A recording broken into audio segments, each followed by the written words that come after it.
Dito sa Papa Dudut Stories, ikaw ay hindi nag-iisa.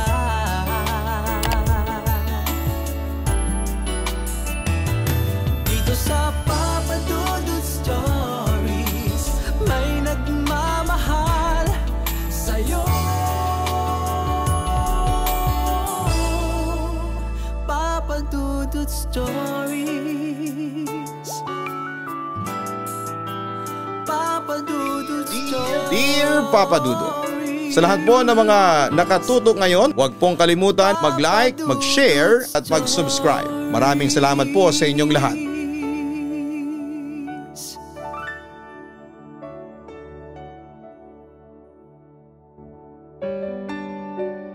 Kumusta kayong lahat? Ako si Christian Torres Gupta. Pero tawagin mo na lamang ako bilang Krish. Isang Bombay pero may pusong Pinoy. Dito ako sa Pilipinas ipinanganak at nakatira kami dito sa Hagonoy, Bulacan. Pero noong 2005 ay nagkaroon kami ng pagkakataon na manirahan sa France dahil na rin sa aking mga magulang na nag-apply ng trabaho doon. Nagrenta kami ng apartment at malaki ang kwarto para sa amin ng dalawa ko pang kapatid.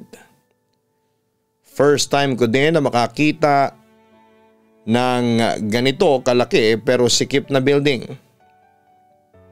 Ang aming balkonahe at mga bintana ay nakaharap sa parking lot. At napansin ko na gabi-gabi ang mga ilaw sa kalye ay kalat-kalat na naiwan sa karamihan ng mga sulok na nababalot ng kadiliman. May dalawang patay na puno sa magkabilang gilid ng gusali na mas lalong naging katakot-takot sa akin. Nagsimulang magtrabaho ang aking mga magulang sa isang pabrika na malayo sa aming apartment. Kaya naiwan akong mag-isa, Papa Dudut. Nag-aaral din ako kaya isang gabi nag-aaral ako dahil ang susunod na araw ay araw ng pasukan. Nakaharap ako sa dingding at sa kanan ko ay ang saradong balkonahe. Habang nagbabasa ako ng takdang aralin ay may narinig akong daing sa labas. Malakas yon para marinig mula sa aming apartment sa ika-4 na palapag. Parang isang babae. At naisip ko na kailangan niya ng tulong. Binuksan ko ang pinto ng balcony at sumilip. May babaeng nakatayo sa likod ng ilaw ng kalye. Pero parang nagtatago rin siya sa likod nito. Kumikislap ang mga ilaw kaya hindi ko halos makilala ang mukha at payat na katawan niya. Pero masasabi kong babae siya dahil sa buhok at hugis. Ang nakapagpabuka ng aking bibig sa gulat ay ang katotohanan na siya ay mga 30 talampakan ng layo mula sa gusali. Ngunit naririnig ko pa rin ang daing. At tila ako lang ang nakakarinig nito. Walang ibang tao sa paligid, kami lang. Tinitigan ko lang siya bago bumalik sa loob para kunin ang phone ni tatay na iniwan niya sa akin for emergency. Tinext ko si mama at bumalik ako sa balcony. Nandun pa rin ang babae pero parang lumapit siya sa isa pang streetlight. Parang papalapit siya tuwing tumatalikod ako. Tinawag ko si mama this time habang nakatitig sa babae. Binuga ng hangin ang aking takdang aralin. Kaya bumalik ako sa loob para kunin ito. Pagbalik ko sa balcony, ang babae ay 2 streetlights ang layo mula sa gusali namin. Ilang hakbang lang mula sa pinto ng building. Iniisip ko kung pinaglalaroan niya ako. At gusto ko nang tumawag ng pulis ngunit sa tingin ko ay wala akong dahilan. Hindi siya mukhang banta o nanghihimasok. Ang sumunod na ginawa ko ay ang pinaka-pinagsisihan ko. Halos 30 minuto o 1 oras akong nakatitig sa babae ayon sa kalkulasyon ko.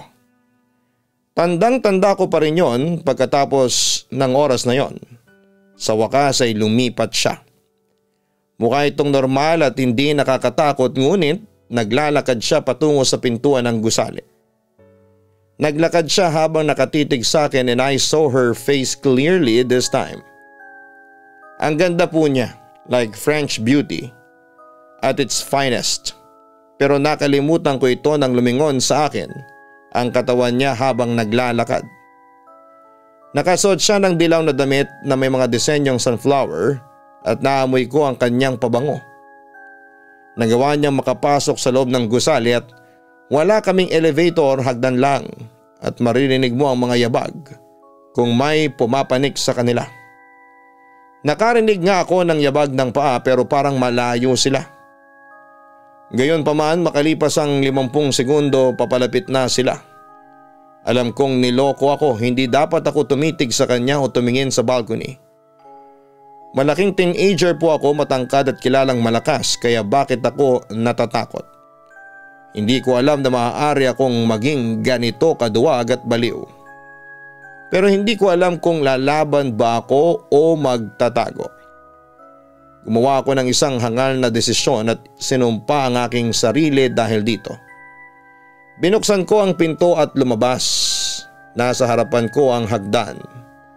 At nakita ko ang babae na papaakyat sa isa pang flight. Dahil mayroon pang 5th floor at 6th floor. Nang makita niya ako ay agad kong sinarado ang pinto. Aakyat na sana siya sa ibang palapag kung hindi ko pa binuksan ang pinto at lumabas. Agad akong pumunta sa aking kwarto at nagtago ngunit narinig ko ang pagbukas ng pinto. Nakalimutan kong ilak ito. Gumagala ang babae sa labas dahil bukas ang pinto ng unit at kitang-kita ko ang paggalaw ng mga paa niya.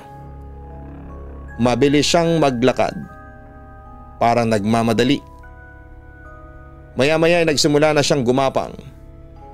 Ang kanyang mga paa ay lumaki ng hindi natural at patuloy siyang naghahanap sa ilalim ng mesa habang gumagapang. Hanggang sa nakita na niya ako sa ilalim ng kama at agad akong gumapang palabas at sinarado ang pinto. Maya-maya ay nanatili ako sa likod ng pintuan habang nanatiling madilim ang kwarto. Hindi nagtagal ay narinig ko ang boses ni Papa. Krish! Krish, buksan mo ang pinto. Papalakas ito ng papalakas hanggang sa Krish! Parang sigaw pero malapit sa tenga ko. Hindi ko ito pinansin dahil alam kong hindi si Papa yon. Ngunit paulit-ulit yon hanggang sa narinig ko ang mga yabag ng babae na naglalakad palayo at ang pagsara ng main door. Lumabas ako at nilako ang pintong yon at sinarado ang lahat ng balkonahe at bintana.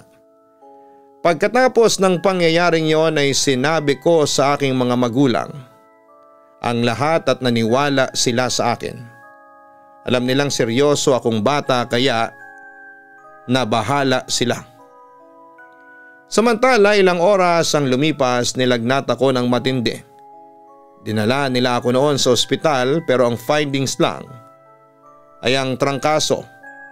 Pinauwi din ako sa bahay at sa halip ay pinainom na lamang ng gamot. Pagkatapos noon ay 5 araw akong nagpahinga. Hindi ako pumasok noon sa eskwelahan kasi hindi ko talaga kaya. Pagkalipas ng 5 araw, gumaling naman ako. Pero naroroon pa rin ang takot sa puso ko. Palagi akong binabangungot dahil sa misteryosang nilalang na yon. Sinubukan ko namang mag-move on at dahil teenager pa lamang ako noon at isang lalaki, syempre mainit ako. As in madali akong ma-aroused. Nagpa siya akong manood ng porn noong gabing yon at syempre sarap naman ako habang pinapanood ko ang mga nagbabagang eksena. Noong mga nakaapat na akong nood ay tinigasan na ako at naisipan kong magmaryang palad sa banyo para iwas kalat. Siyempre masarap kasi kakapanood ko lamang. In-explore ko ang aking katawan. Naramdaman ko ang friction at excitement habang hawak-hawak ko ang parte ng katawan kong nagpapatunay na ako ay isang tunay na lalaki. At noong medyo nagtagal na, noong medyo malapit na ako sa climax ko ay napatingala ako sa sarap. Nakapikit pa ako noon habang dinadama ko tapos paungol-ungol pa ako habang ini-imagine ko yung napanood ko. Pero papadudot habang nakatingala ako. Minulat ko na yung mata ko kasi malapit na akong labasan. Kaso ay napamura ako sa gulat dahil pagkamulat ko, may parang mukha ng isang babae sa kisame ng banyo namin. Kinilabutan talaga ako na wala ang arousal ko.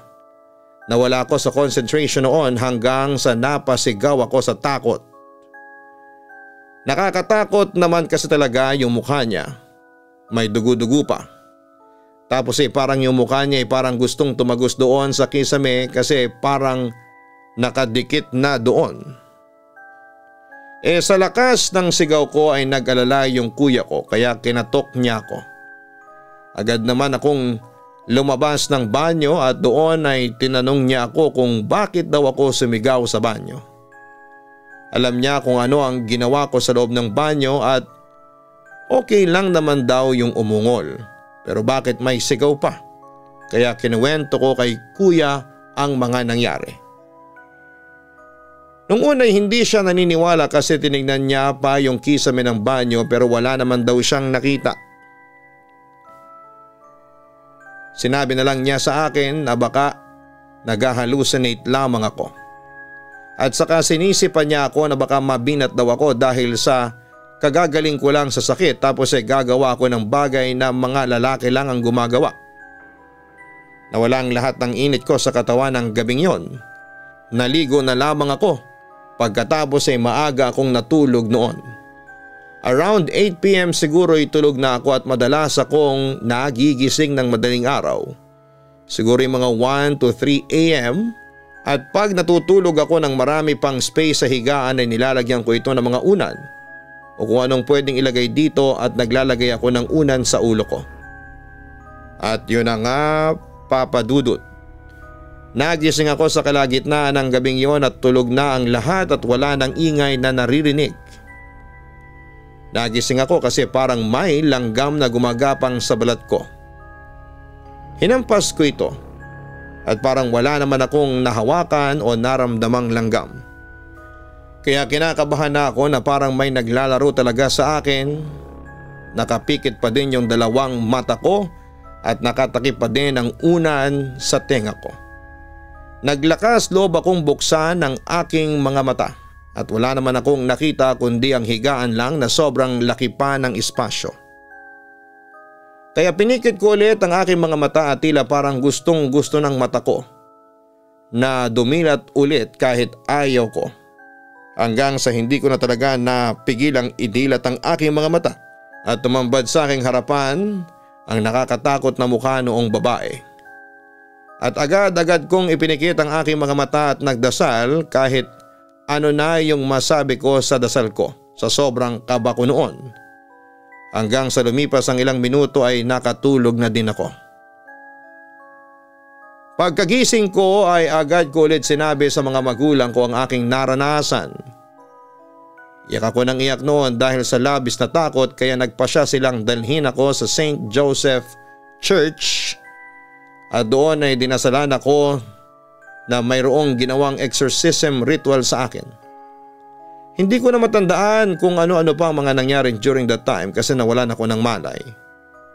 Nung magkamalay naman ako ay ayaw naman sabihin ng mga magulang ko kung ano ang nangyari habang ine-exorcise ako.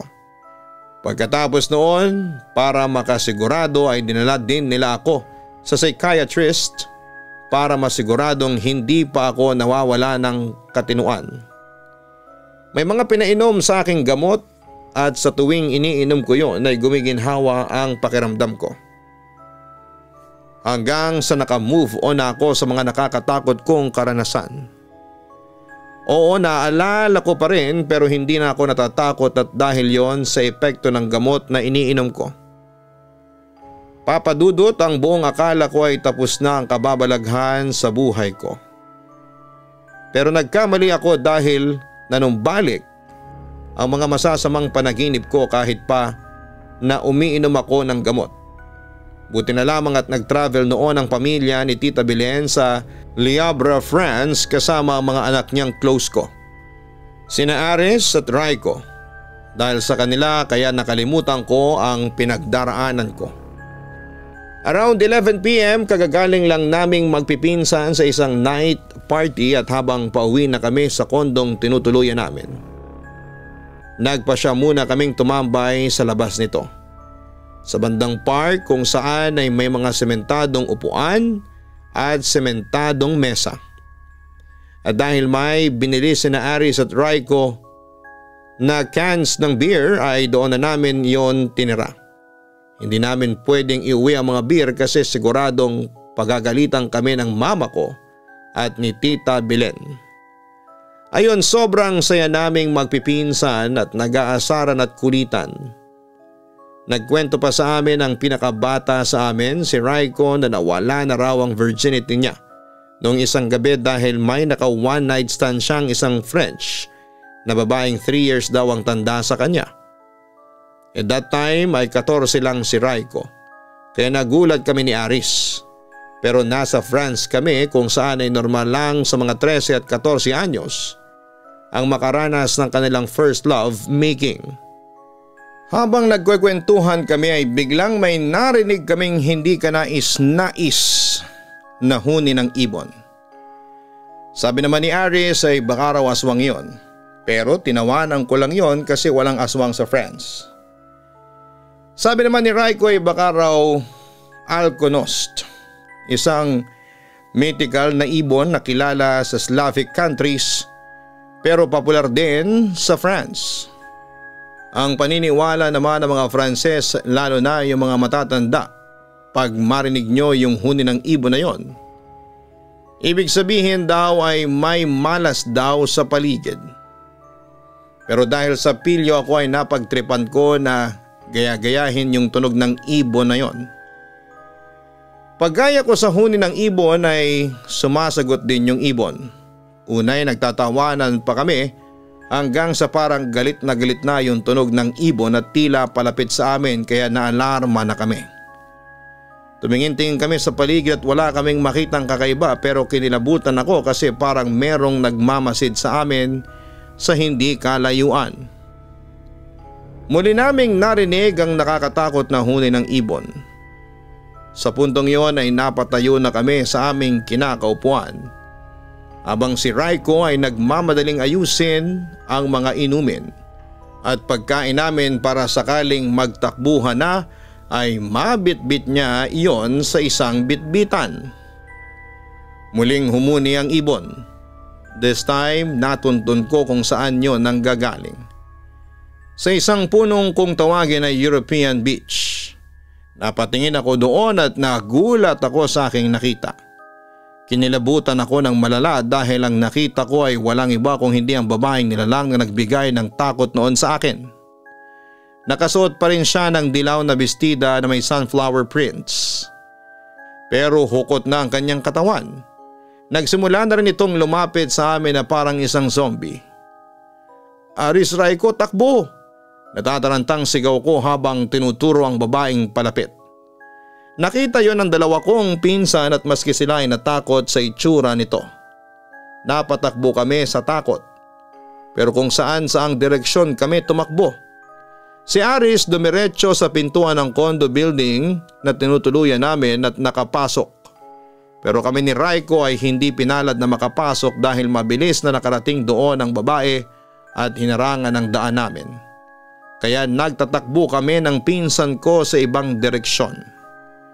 Habang tumatakbo kami ay dinig pa rin namin ang nakakatakot na huni ng ibon.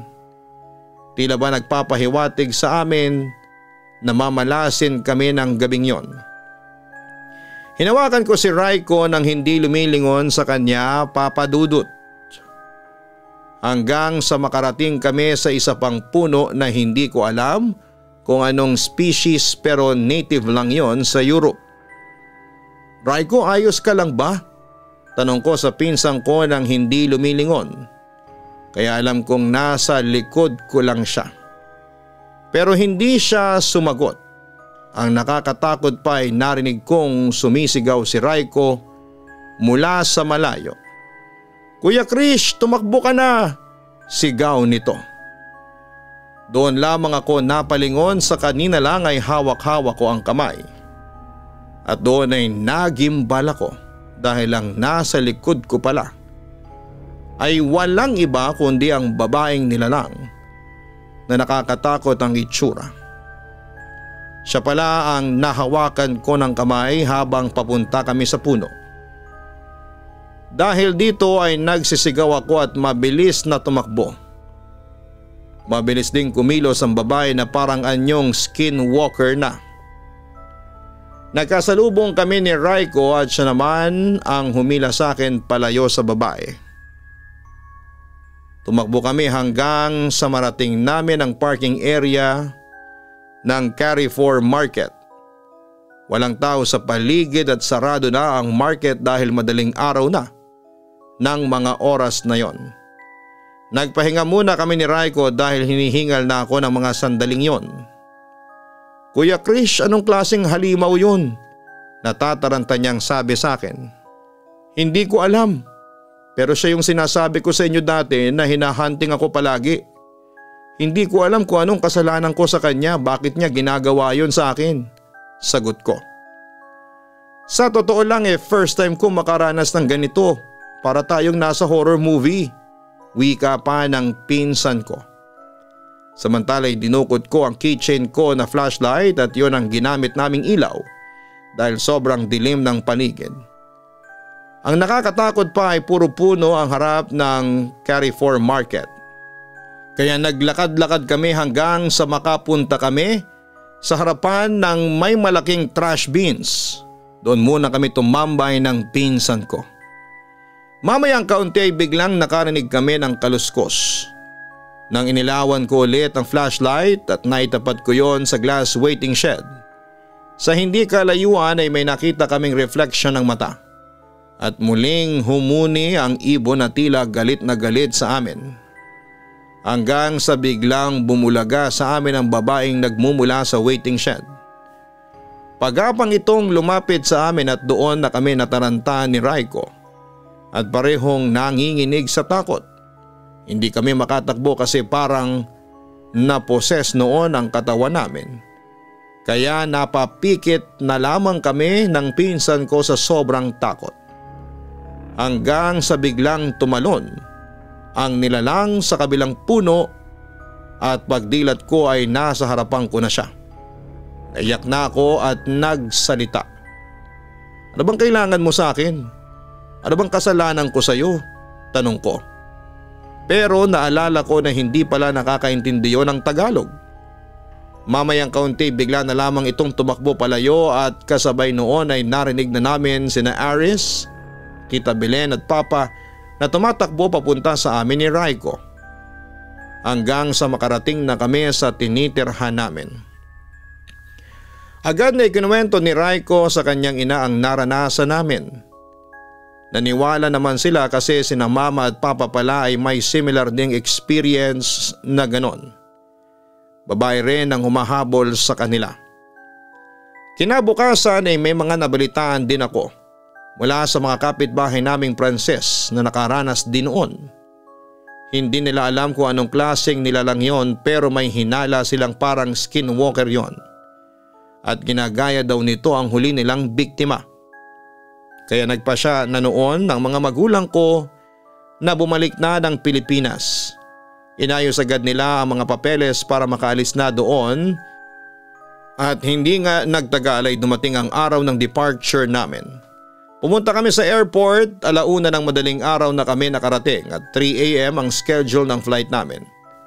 Nakaramdam ako ng gutom dahil sa masasarap na chocolate na nakita ko sa paligid. Binigyan ako ng aking mga magulang ng pera para makabili bago ang aming flight. Pumunta ako sa isang candy store at naglibot-libot. Pagkakuha ko ng chocolate ay pumunta na ako sa cashier. Tumingin ako sa kanya at kapareho niya ang mga mata ng babaeng kinakatakutan ko. Mabilis niya akong sinunggaban ngunit agad akong tumakbo nang mapansin kong gumalaw siya. Tumakbo ako pabalik sa parents ko at niyakap sila. Hindi ko na alam ang sumunod na mga nangyari maliban sa sumakay kami sa eroplano at umupo. Makalipas ang isang oras, tinignan ko ang mga magulang ko na natutulog na sila kaya natulog na rin ako.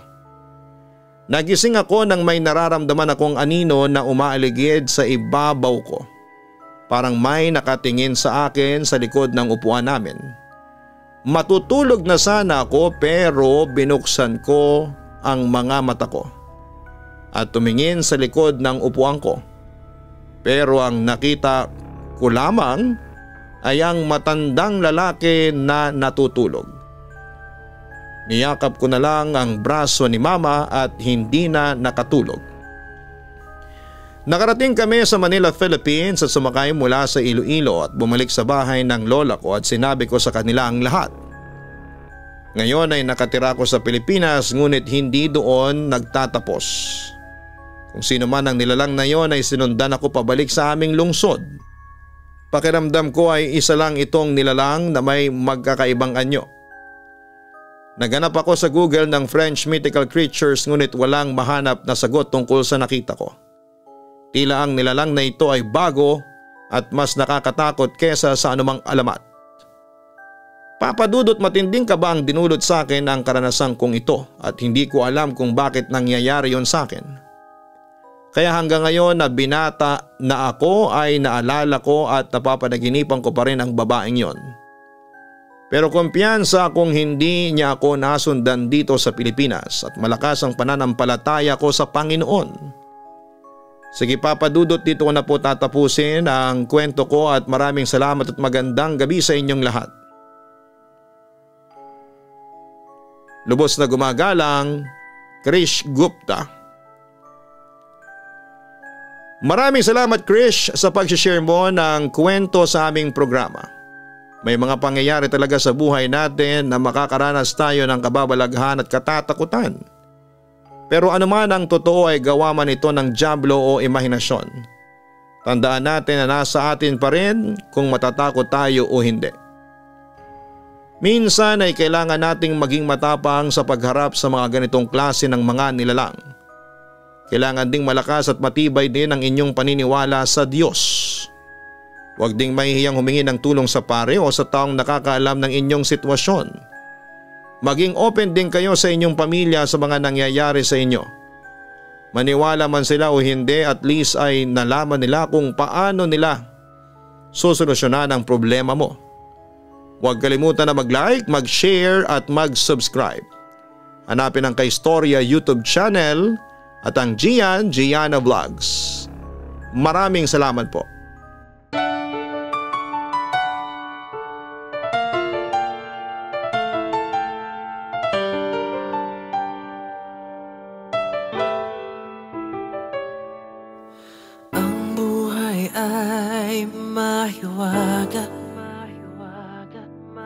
Laging may lungkot at saya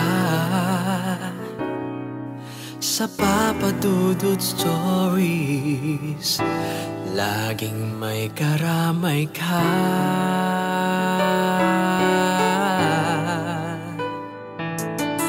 Mga problemang kay bigat,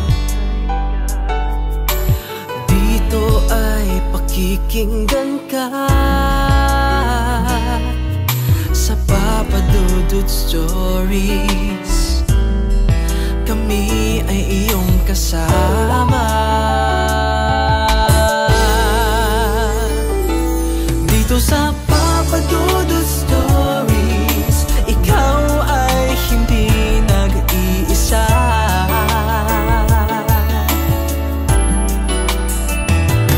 Dito sa Papa Dudut Stories, may nagmamahal sa'yo.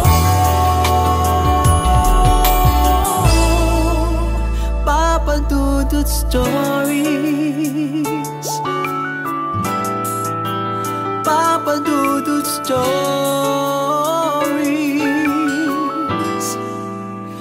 Papa Dudut Stories.